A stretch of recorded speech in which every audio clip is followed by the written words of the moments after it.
What's up, YouTube? For today's video, we have a Caterpie sweep.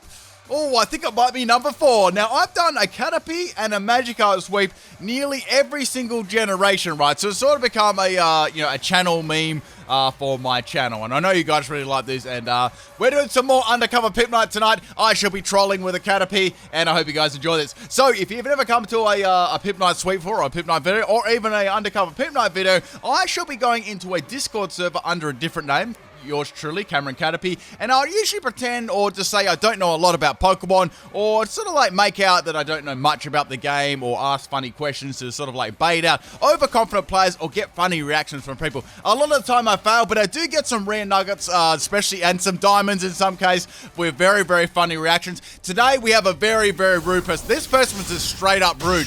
Now, at the start of the battle, things were actually just normal, like it all went and gone, but as the battle went along and escalated more, the comments started to get a little bit more ruder. Anyway, make sure you check out the whole video for the pure amounts of salt that were in this video.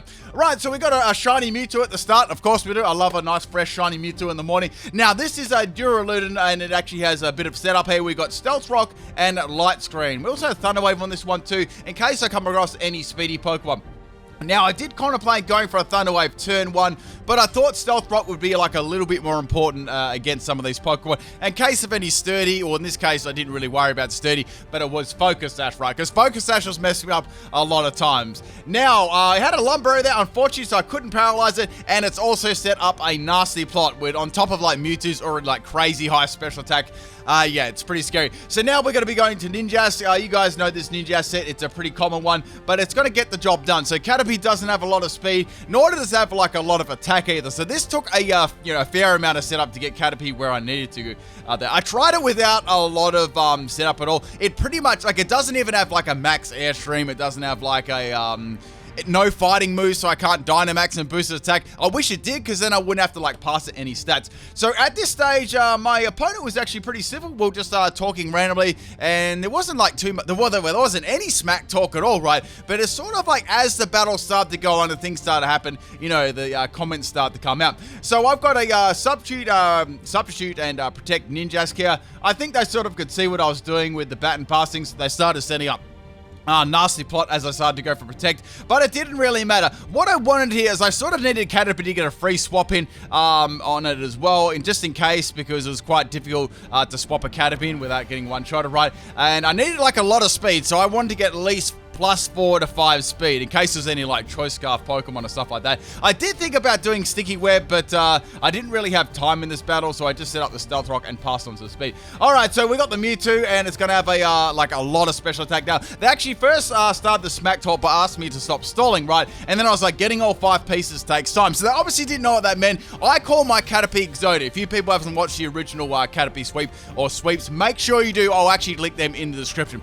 Anyway, so we got a substitute up, and we got some nice speed boosts up here, which is going to be very good. So now we're going to pass off these speed boosts, and we're going to be passing them to another Pokemon. So this chain was actually like really, really long, because I needed some extra support. So now we're going to go to Galagiga, which is my Clefable. So we got Ice Beam from Mewtwo, and I'm assuming it had like Psychic or Psy Strike, something like that. The usual moves it had. So this is a Cosmic Power Belly Drum set. What I want to do is actually get my defense up fairly high. I didn't really need it for Caterpie. I just wanted to get it for my next Pokemon. I really needed like a free substitute or free swap-in. So I was thinking, if I could get enough Cosmic Powers up, I might be able to, bat and pass a substitute onto my Caterpie. Anyway, so I'm boosting my special defense and defense a couple of stages. The only thing I was really worried about now is a critical hit. I do have the Unaware ability too, as this opponent was fairly unaware. So I can go for a Moonlight here, and that's going to get most of my health back. Now I can go for a Belly Drum. Now, at this stage, I could go for a lot more Cosmic Powers, but I thought there's not really too much point, because I'm going to be baton passing into a very bulky Pokemon. So we know with 2, I should be able to get it. I was hoping, maybe hoping. So anyway, go for a Belly Drum here. That's going to give me a +6 in attack. So now I've got +6 in attack, and I think I've got +6 speed or +5 speed.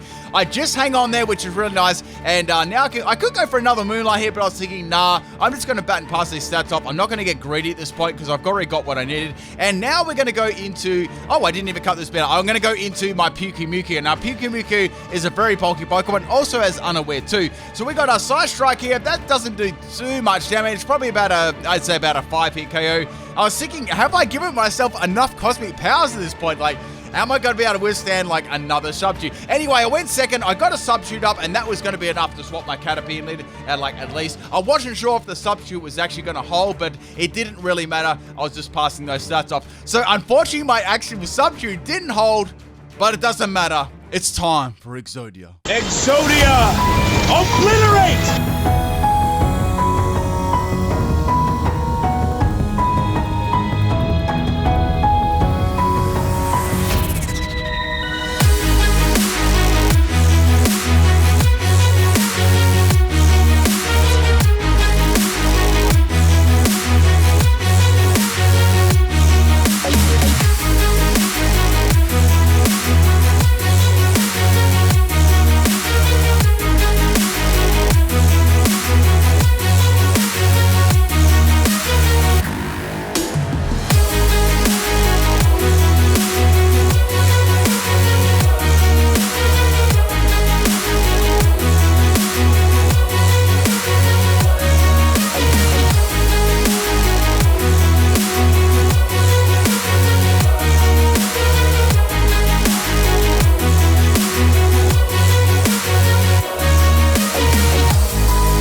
Wow, that guy was like super rude at the end. Like, it was crazy how the battle just started off normally, and then the smack talk started to like come in at the end of the video. I mean, I guess that's kind of usual, but man, that were really rude. That was not a topic to joke about. Anyway, let's have a look at my team. It was a pretty basic setup here, and man, I can't believe how much salt there was, especially like halfway through. Like, they told me to stop stalling at the start, right? They had legendary Pokemon, like they were super powerful Pokemon. Like, I was actually just able to get off those baton passes and stuff. So we got the Caterpie here. Like, Caterpie gets like very few moves. The only physical moves it gets are Tackle and Bug Bite. I really wanted to use Tackle or Max Strike as Tackle, but I never really got the opportunity. The Zeraora actually withstood a Bug Bite at +6, and I had the Focus Sash there to actually lift that. I felt Focus Sash was the best item to run this, even though I wanted to run Amulet Coin. Amulet Coin is sort of like a joke in the video. It's sort of like obvious what Caterpie had, but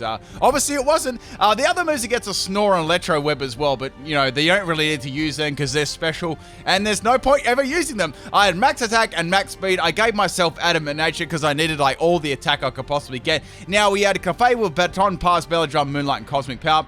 You can actually get Baton Pass as a TR, which is really cool too, and it gets some really nice setup moves. We're having a look at Ninjash. Ninjash is the usual set with Speed Boost. 69 floors at Stealth Rock, Protect, Thunder Wave, and Light Screen. I gave that Max Health and Max Special Defense. If I didn't have Max Special Hits, I definitely wouldn't have lived those Mewtwo's moves. And we had no Pickles as a Pyukumuku. That was Max Health and Max Special Defense. Sub Baton Pass, Recover, and Soak. It's pretty interesting that gets Baton Pass. You can actually get a free substitute with that if you like. It's quite a bulky Pokemon. And gets Unaware as well. It actually helped that I had Unaware on a couple of my Pokemon. Anyway, people, hope you enjoy this one. I might be back with more of these in the future. And I hope you guys have a good day, night. Peace out.